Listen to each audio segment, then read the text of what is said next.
Bonjour à tous. Afin de ne pas perdre la main en orthographe et en conjugaison, je vous propose aujourd'hui un entraînement à la dictée. Dans cette dictée, nous reverrons deux points fondamentaux du programme de cinquième, à savoir l'accord dans le groupe nominal et la conjugaison de l'imparfait de l'indicatif que nous avons révisé il y a quelques jours.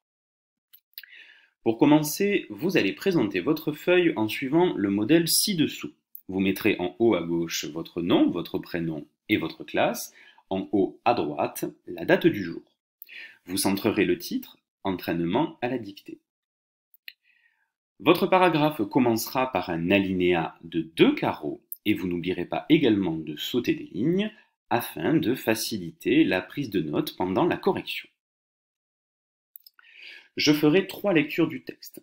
Une première lecture pour vous présenter le texte, durant laquelle vous ne noterez rien du tout. Contentez-vous d'écouter et de repérer d'éventuelles difficultés. La deuxième lecture présentera cette fois-ci la ponctuation. Vous devrez donc écrire votre dictée en respectant scrupuleusement les indications que je vous donnerai. Et enfin, une troisième lecture qui servira à la relecture du texte. Il faudra donc, pour cette étape, vous munir d'un crayon à papier. Si vous êtes prêts, nous commençons la dictée. Je fais une première lecture où vous devez uniquement écouter. Attention, c'est parti. Le soir, ma mère et ma sœur me faisaient regarder sous les lits, dans les cheminées, derrière les portes, visiter les escaliers, les passages et les corridors voisins.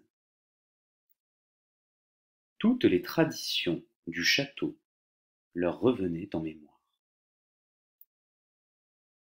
Les gens étaient persuadés qu'un comte à jambes de bois, mort depuis 3 siècles, apparaissait à certaines époques et qu'on l'avait rencontré dans le grand escalier de la tourelle. Sa jambe de bois se promenait aussi quelquefois avec un chat noir. Prenez votre stylo, vous allez commencer à écrire, n'oubliez pas de marquer un alinéa. Pendant la dictée, vous rencontrerez 2 mots que nous n'avons pas l'habitude d'utiliser. Ils sont précisés dans ce petit encadré à gauche du diaporama. Corridor qui désigne un couloir et la tourelle qui n'est autre qu'une petite tour. Je commence la dictée. Vous avez bien entendu la possibilité de mettre votre vidéo sur pause, afin d'avoir plus de temps pour écrire les phrases ou éventuellement de revenir en arrière si vous avez raté une partie de la phrase. Imposez votre propre rythme.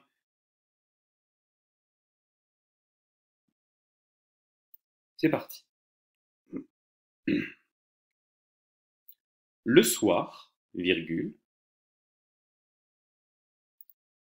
ma mère et ma sœur me faisaient regarder sous les lits,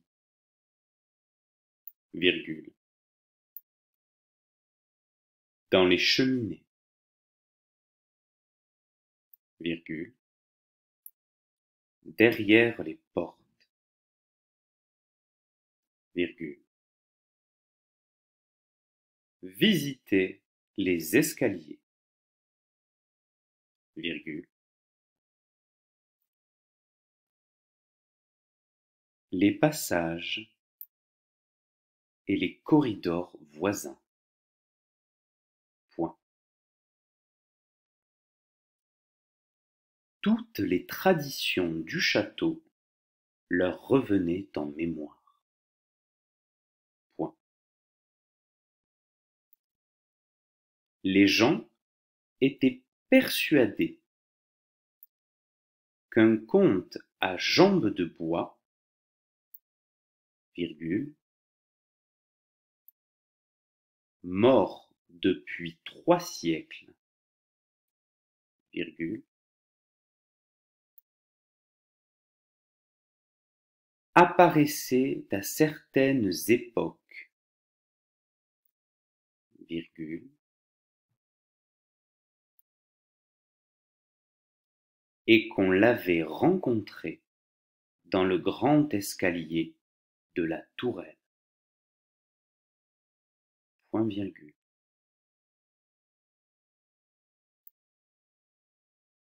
Sa jambe de bois se promenait aussi quelquefois avec un chat noir.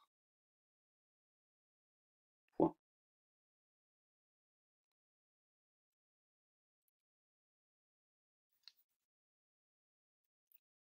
Je vais relire une dernière fois le texte, sans la ponctuation cette fois-ci. Prenez un crayon à papier, suivez ma relecture et tâchez de repérer d'éventuelles fautes de conjugaison ou d'orthographe. C'est parti. Le soir, ma mère et ma sœur me faisaient regarder sous les lits, dans les cheminées, derrière les portes, visiter les escaliers, les passages et les corridors voisins. Toutes les traditions du château leur revenaient en mémoire. Les gens étaient persuadés qu'un comte à jambes de bois, mort depuis 3 siècles, apparaissait à certaines époques et qu'on l'avait rencontré dans le grand escalier de la tourelle. Sa jambe de bois se promenait aussi quelquefois avec un chat noir. Lorsque vous avez terminé de corriger votre dictée, vous sautez une ligne et en bas à droite du texte, vous écrivez les références François-René de Chateaubriand, qui est l'auteur, Mémoires d'outre-tombe, le titre, et la date de publication de l'œuvre, 1849. Lorsque vous êtes sûr de vous, vous pouvez passer à la correction. C'était une dictée sans réelle difficulté. Il fallait faire attention à la conjugaison des verbes et pour ce faire, il fallait bien identifier le sujet ou les sujets de chaque verbe. Il fallait faire également attention à l'accord des noms et de certains adjectifs que nous commenterons juste après. Commençons par les verbes. Il n'y avait pour la plupart des verbes que des verbes à l'imparfait. Faisait s'écrivait AIUNT puisque son sujet n'était autre que ma mère et ma sœur. Certes, les deux noms sont présentés au singulier, sauf qu'ils sont coordonnés par l'intermédiaire d'une conjonction de coordination qui permet de créer un groupe sujet au pluriel. Faisait doit donc s'écrire AIUNT. Pour revenait, revenait s'écrit lui aussi AIUNT car son sujet n'est autre que toutes les traditions du château. Puisque le sujet est au pluriel, le verbe se doit lui aussi d'être au pluriel. Il s'écrit donc AIUNT.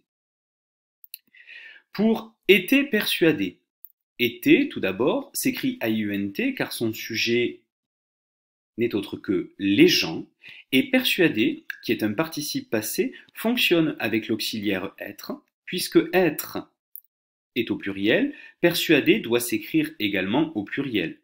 Pourquoi et non pas et Tout simplement parce que le sujet, les gens, est un mot masculin. Persuadé doit donc s'écrire es.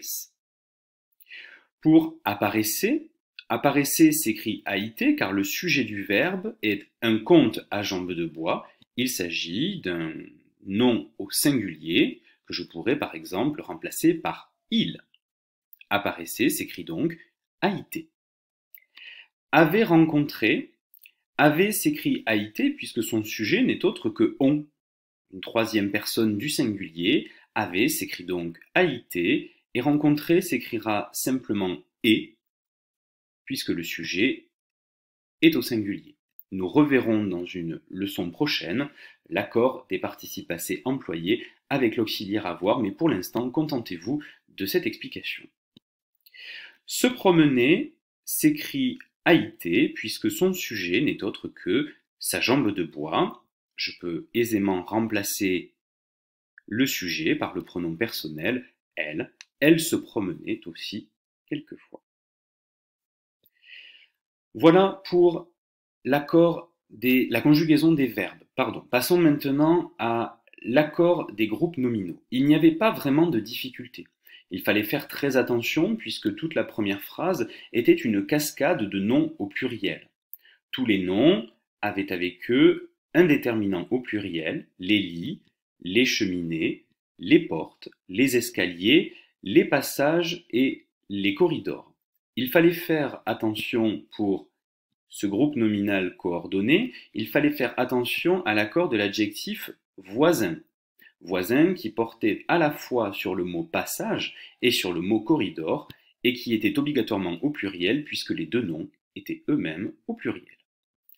Toutes les traditions du château, les traditions, un pluriel bien entendu pour tradition puisque les est un déterminant pluriel, toutes fonctionnent comme un prédéterminant, c'est-à-dire il fonctionne lui aussi comme déterminant, sauf que tradition est pourvue de deux déterminants, on parlera donc de prédéterminant. Puisque les traditions est au pluriel, toutes se doit lui aussi d'être au pluriel. Pour siècle, rien de plus simple, il y en a 3, j'ai donc besoin d'un S à siècle. Certaines époques, il fallait bien entendu attentivement écouter, il y avait une liaison, cette liaison vous permettait de comprendre que j'avais besoin d'un S à certaines. Si mon déterminant est au pluriel, le nom doit lui obéir, époque prendra donc lui aussi un S. Dernière difficulté, attention au mot compte, qui est un homophone lexical. Ne pas confondre le mot comte, C-O-M-T-E, qui désigne le titre de noblesse, avec le mot conte, C-O-N-T-E, qui désigne par exemple le conte merveilleux, l'histoire pour enfants, mais aussi le mot compte, C-O-M-P-T-E, qui désigne par exemple un compte bancaire ou le verbe compter. Il n'y avait pas d'autre difficulté pour cette dictée. Je vous propose de relire au calme cette dictée, de réfléchir à vos erreurs, si erreurs il y a eu, et éventuellement de m'écrire via Pronote s'il y a certaines choses que vous n'avez pas comprises. À très bientôt pour une prochaine dictée, soyez sérieux.